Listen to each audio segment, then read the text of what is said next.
Quand vous observez le Cameroun, on va dire à l'horizon 2040, d'à peu près 14 ans, y voyez-vous encore des délestages?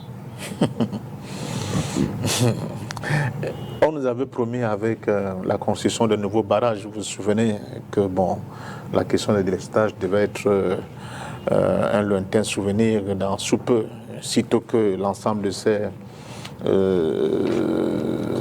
ouvrages auraient été achevés. Le Cameroun sera dans une indépendance énergétique que beaucoup de pays dans le monde envieraient. Alors, qu'est-ce qu'on constate des années après que la plupart de ces barrages hydroélectriques qui ont d'ailleurs été renforcés par des constructions d'ordre thermique aient été achevés? C'est que nous subissons une fois de plus encore des délestages.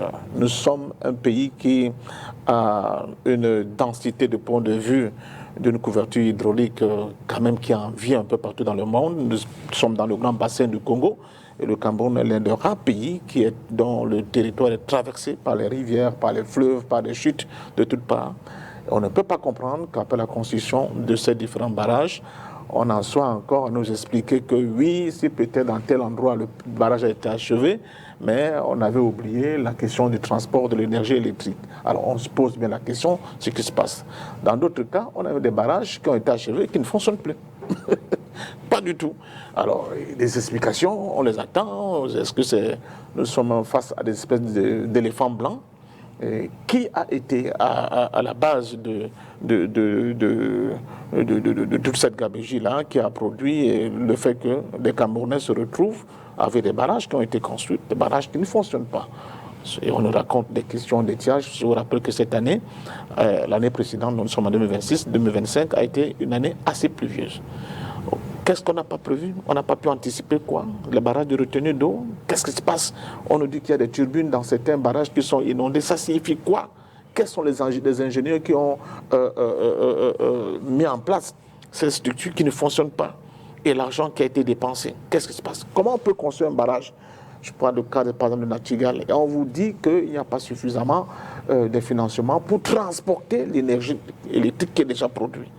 Et l'endettement du Cameroun étant, on constate que le Cameroun continue de payer plus de 10 milliards tous les mois pour l'entretien de quelque chose, pour payer, j'allais dire, une dette qui ne profite pas du tout aux ménages camerounais et à la société camerounaise en général. Je pense principalement aux petites et moyennes entreprises qui souffrent le plus de ces délestages. Donc je crois que nous sommes dans une situation où il y a une navigation à vue, où il y a des gens qui expliquent l'inexplicable, où les gens sont incapables d'assumer les responsabilités, où le chef de l'État lui-même est incapable d'assumer ses responsabilités, parce qu'avec cette affaire des délestages, mais surtout de